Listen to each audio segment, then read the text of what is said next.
Isa sa mga pangunahing pangangailangan ay ang supply ng kuryente dahil isa ito sa kaagapay natin para sa maliwanag na tahanan at para sa tuloy-tuloy na buhay ng mga teknolohiyang kasama natin sa hanap buhay. Ngunit isa rin ito sa problemang kinakaharap ng ilan sa ating mga kababayan, ang kakulangan po sa pinagkukuhanan ng kuryente. At para mas maunawaan natin ang ganitong kalagayan at krisis na kinakaharap sa ilang lugar sa ating bansa, atin po makakasama ngayong umaga si Atty. Noel Baga, ang convener ng Center for Energy Research and Policy o CERP. Magandang umaga po at welcome sa Rise and Shine Pilipinas, Atty. Noel. Magandang Good morning, umaga. Atty. Magandang umaga, Sir Audrey, Sir Bien, at sa ating mga kababayan. Well, sir, 2025 na. Pero gayon pa man, may ilang mga lugar sa ating bansa na talagang meron pa ring power crisis o kakulangan ng supply ng kuryente, lalo na sa Visayas region. Ano po kayang dahilan nito? Well, maraming iba-iba yung rason nito. Minsan ang problema nito ay nasa power plant, minsan nasa transmission lines sa National Grid Corporation of the Philippines, at minsan nasa distribution utility. So para maintindihan ito, kailangan muna nating intindihin itong power industry natin. So yung power plant, ito yung nagpo-produce ng kuryente natin. And then yung kuryente, pagka-produce ng power plant, dumadaan ito sa transmission line. Yung transmission line, ito ay kontrolado ng National Grid Corporation of the Philippines. Mula sa transmission line, itong kuryenteng ito ay binibili ng distribution utility. Ito yung mga Meralco, at yung mga electric cooperatives at private distribution utilities. At mula sa distribution utilities, ito ay binibili ng taong bayan. So ganun yung proseso niyan. So minsan ang problema natin dito ay nasa power plant. For example, yung nangyayari ngayong krisis sa Siquijor Island na since September last year, puro na sila blackout, puro power outages na sila. And ngayon, out of 8 power plants, 5 ang sira. Out of 8 power plants, 5 ang sirang power plants, kaya blackout sila ngayon. And right now, 5-hour blackouts or more sila every day. Ganon din sa Panay Island blackout last year, 4-day blackout ito. Buong Panay Island, nagka-problema yung power plants nila. Out of 4 power plants, isa yung naka-shutdown dahil sa maintenance, isa nasira dahil sa negligence, at nag-shutdown na rin lahat ng ibang power plants. Tapos nagka-problema tayo dun sa kulang yung transmission line na dapat natapos na Cebu, Negros, Panay Island interconnection cable, na-delay yung transmission line sa pagkumpleto, at dahil nakatulong sana na ma-prevent yung blackout na yun, kaya nagka-blackout pa rin.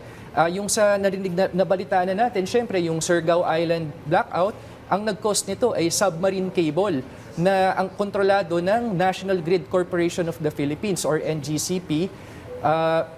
Kaya nagkaroon tayo ng 13-day blackout dito. At yung kung nabalitaan din natin around last year, yung Samal Island blackout, dahil ito sa isang submarine cable na kontrolado naman. Distribution line ito, submarine cable na kontrolado ng electric cooperative sa lugar na yun.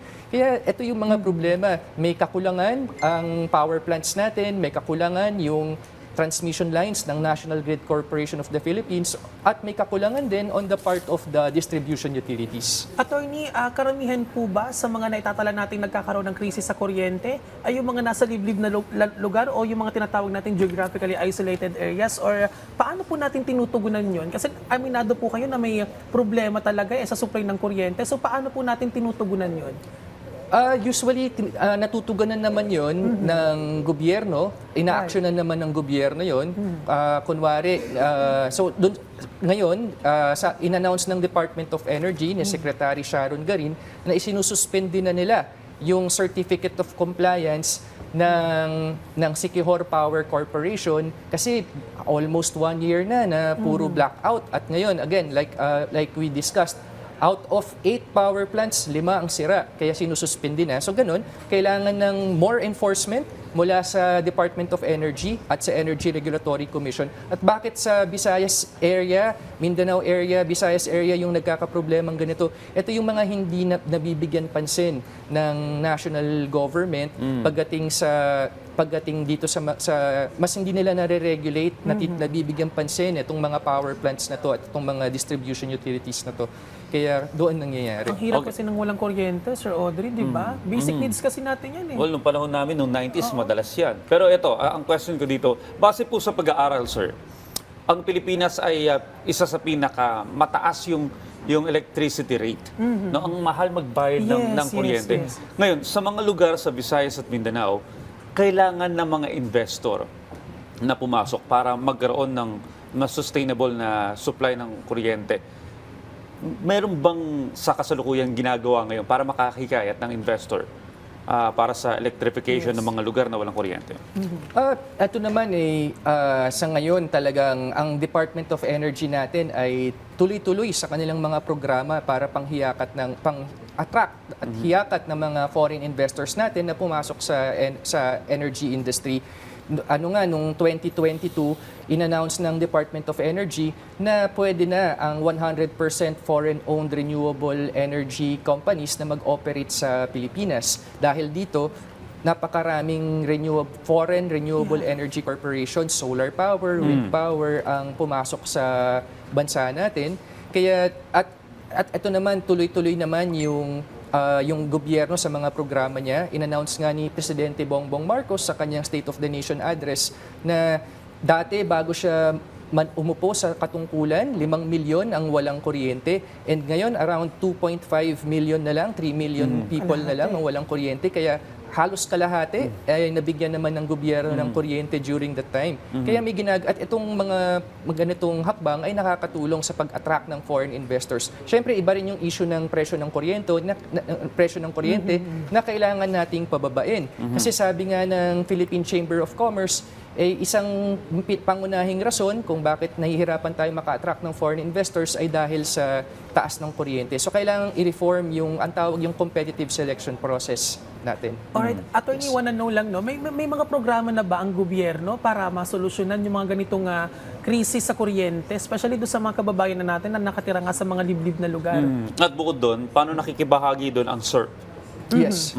So, meron namang programa, may ginagawa naman ng gobyerno ngayon, tulad ng sinabi ko kanina, in-announce ni DOE Secretary Sharon Garin na sinususpindi na yung lisensya at certificate of compliance ng Siquijor Power Corporation kasi almost 1 year na puro blackout, hindi pa rin nila masolusyonan. Kaya talaga namang nag-iimbestiga naman ng gobyerno every time nagkakaroon tayo ng blackout dito sa mga isla na to. Pero kulang pa rin sa tingin namin. So kami sa Center for Energy Research and Policy, tinitignan naming maigi ang issue ng energy security at gumagawa kami ng mga pag-aaral tungkol dito. So kasama sa mga rekomendasyon namin, kailangan dagdagan ang mga regulasyon ng gobyerno sa mga power plants para mas makasigurado tayo na itong mga power plants na to are operating very well, yung maintenance nila, upkeep nila, yung operations nila are being handled very well. Kailangan mas ma-regulate sila. Kailangan ng more regulatory powers ng gobyerno sa pag-regulate ng ating mga power plant, ng ating distribution utilities, at nung National Grid Corporation of the Philippines. Okay. More regulatory powers. Well, dahil sa ugnayan ng SERP, ng pamahalaan, ng LGUs, ay we're hoping ng mas maliwanag na kinabukasan para sa mga lugar na yan na madalas tinatamaan ng mga brownout. Kasi mahalaga talaga yung kolaborasyon ng lokal na pamahalaan at ng national government para masugpo itong krisis sa kuryente. Alright, maraming salamat sa mga impormasyon na napulot namin sa inyo ngayong umaga. Maraming salamat, Sir Nobel. Okay, maraming salamat Sir Audrey and Sir Bian.